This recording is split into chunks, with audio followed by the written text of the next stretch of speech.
মাত্র 3টে আলু দিয়ে এই সুন্দর জলখাবারটি ইজিভাবে বানিয়ে নিতে পারো। খুবই খাস্তা, খুবই মুচমুচে, খুবই টেস্টি। বাড়িতে সস বা আচার যদি থাকে তাহলে হবে, আর না থাকলে শুধুও কিন্তু খেতে পারো। চলো এবার রেসিপিতে যাওয়া যাক। এখানে আমি 2 বাটি মতো ময়দা নিয়ে নিচ্ছি। তোমরা চাইলে এখানে মানে কী বলে যেন আটাও নিতে পারো, ঠিক আছে। এবার আন্দাজ মতো নুন দিয়ে দিলাম। আর এখানে 4 থেকে 5 চামচ মতো, আমার ওই ছোটো বাটি তেলটা 4 থেকে 5 চামচ মতো হবে, সাদা তেল দিয়ে দিলাম। এবার ভালো করে, এবার মেন হচ্ছে মিক্স করে নেওয়া। এই যে দোলে দোলে একটু ভালো করে দেখো, দেখিয়ে দিচ্ছি, এরকমভাবে মিক্স করে নেবে। তারপর নর্মাল জল দিয়ে এটাকে ভালো করে মেখে নেবে। ঠিক কীরকম বলো তো, রুটির আটার মতো, না খুব পাতলা না খুব মোটা, মানে শক্ত, ঠিক আছে। খুব নরমও না খুব শক্তও না, মিডিয়ামভাবে মেখে পরে 10 মিনিটের জন্য আমি রেস্টে রেখে দেবো।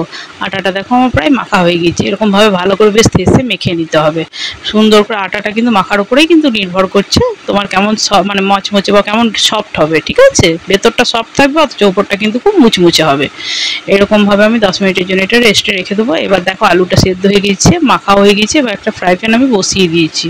তার মধ্যে খানিকটা সর্ষের তেল দিয়ে দিচ্ছি। ফোড়নের জন্য দিচ্ছি শুকনো লঙ্কা আর তোমার 5 ফোড়ন।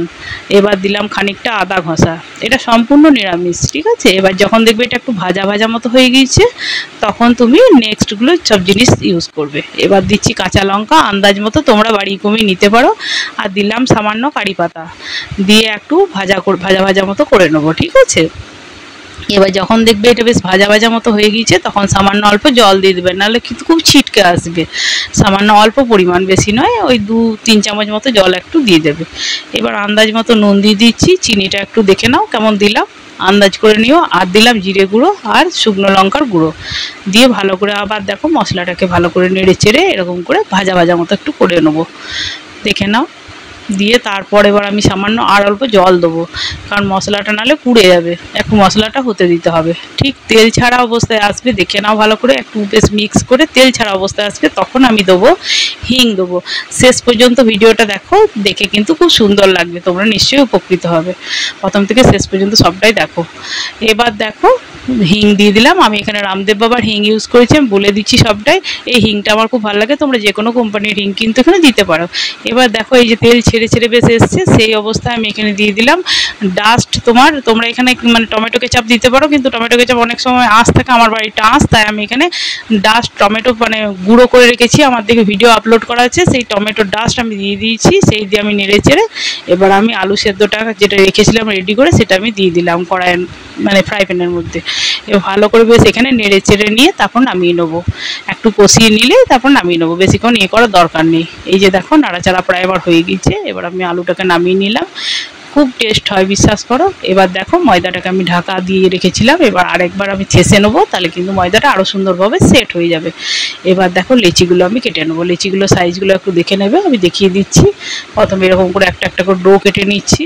এই যে দেখো ঠিক রুটির যেমন সাইজের ডো হয় সেরকম টাইপের করবে, খুব ছোট ছোট করার দরকার নেই, তাহলে কিন্তু পুরটা বেরিয়ে যাওয়ার চান্স থাকবে। এই যে দেখো আমার সব ডোগুলো কাটা হয়ে গিয়েছে। এবার চলো আমি ডোগুলো শেপ দিয়ে নিচ্ছি।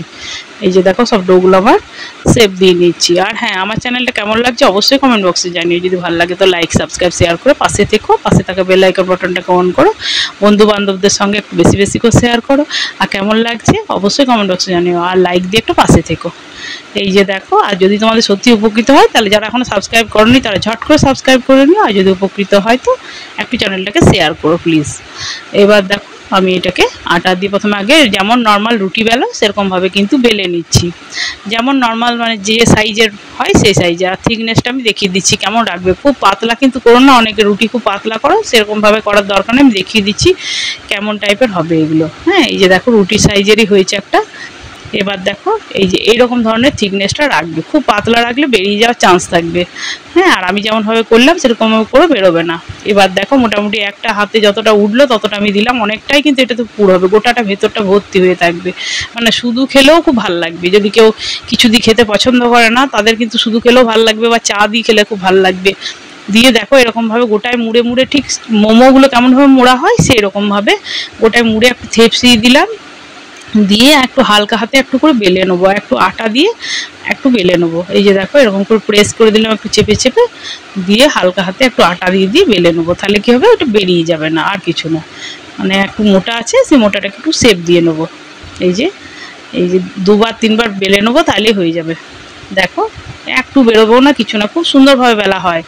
হ্যাঁ, এরকমভাবে করো, দেখো না বেরোবে না কিছু হবে, কিছুই লাগবেও না, কিছুই হবে না তোমার। এই যে দেখো আমার এটা প্রায় রেডি হয়ে গিয়েছে। আর একটা দেখিয়ে দিচ্ছি, তাহলে তোমরা বুঝতে পারবে। এই যে দেখো দেখিয়ে দিচ্ছি কেমন সাইজটা হয়েছে। অনেক বড় বড় ডালপুরি টালপুরি যেমন করো, একটা দুটো খেলেই পেটটা ভরে যাবে, মানে এত সুন্দর হয়, মানে আর বড়ও সেরকম সাইজটা। এবার তোমরা চাইলে সেটা ছোটও করে নিতে পারো, সেটা নয় যে আমি বড় করেছি বলে তোমাদের করতে হবে, কিন্তু বড় করে নিলে দেখতেও ভালো লাগে আর খেতেও কিন্তু খুব সুন্দর। কিন্তু দেখো এই যে দেখো এই রুটির মতো সাইজটা করে নিচ্ছি, এতে কি বড় করলে ভরতে সুবিধা হয়, আর কিছু না। এই যে দেখো রুটির মতো আবার করে নিলে, এই যে দেখো এরকমভাবে পুরটা নিচ্ছে, দেখো পুরটা দেখো অনেকটা করেই কিন্তু দিচ্ছি, এমন না যে হ্যাঁ বেরোনোর ভয়ে অল্প অল্প পুর, তা নয়, কিন্তু একটু বেরোবেই না তো প্রথম কথা। এই যে দেখো এরকম গোটাই কিন্তু দেখো মুড়ছি, ঠিক থাক থাক করে কুচির মতো, শাড়ির কুচি যেমনভাবে মানে ইয়ে করে ধরা হয় সেরকমভাবে দেখে নাও। দিয়ে আবার দেখো আটা সামান্য দিয়ে একবার বেলে নেবো, শুধু বেলে নিলে এটা তাহলে কি বলো তো বেরিয়ে যাবে না, একটা শেপ দেওয়া হবে। এই যে দেখো, এই যে দেখো হয়ে গিয়েছে, এবার আমি এটাকে তুলে নেবো, ঠিক আছে। এই যে দেখো ঠিক ডালপুরি টালপুরি সাইজের। হ্যাঁ, এবার তোমরা এটা ছোটো বড়ো করে নিতে পারো, তোমাদের যেমন ভালো লাগবে। এই যে দেখো সবগুলো এরকম করে বেলে নেবো। আমার সবগুলো প্রায় বেলা হয়ে গিয়েছে। এবার চলো সাদা তেল আমি কড়াইয়ের মধ্যে বসিয়ে দিচ্ছি। এবার দেখো দেখে বুঝতে পারবো কত বড় সাইজ কড়াইটাতে যখন দেবো। এই যে দেখো আমার কড়াইটাতে এতই বড় বড় হয়েছে যে আমার ভাজতে অসুবিধা হচ্ছিলো, খুব আস্তে আস্তে একটু উল্টাতে হচ্ছে বা ভাজতে হয়েছে। তো তোমরা যদি বড় কড়াই আছে তোমাদের বাড়িতে, তোমরা সেটা দিয়েই করো। এই যে দেখো এরকম করে, তবে কিন্তু একটু সময় নিয়ে ভেজো, তাহলে মুচমুচে বেশ ক্রাঞ্চি ভাব হবে। হ্যাঁ, আলু আছে তো আরও ক্রাঞ্চি ভাবটা খুব সুন্দর নিয়ে আসবে, কিন্তু একটু সময় নিয়ে ভেজো। তাহলে আর যদি আঁচ বাড়িয়ে দাও তাহলে কিন্তু পুড়ে যাবে, ওই জন্য বলছি আঁচ বাড়াবে না। হ্যাঁ, দেখো আমি ভেজে কি সুন্দর, দেখো সময় নিয়ে নিয়ে ভাজবো, আর দেখতেও দেখো যত সুন্দর হবে খেতেও তত টেস্টি হয়েছে। আর সম্পূর্ণ নিরামিষ, এই সামনেই তো জয়মঙ্গলবার আসছে, তাতেও তোমরা করে নিতে পারো, তাই না, কালকেই তো আছে। এই যে দেখো কি সুন্দর দেখো ফুলে উঠছে একবার, পুরো যেন বাটির মতো, মানে কি বলবো বড় বাটি যেমন হয় বা এরকম টাইপ। এই যে দেখো কি সুন্দর হচ্ছে আর খুব টেস্টি। এই যে দেখো আবার দিয়ে দিলাম।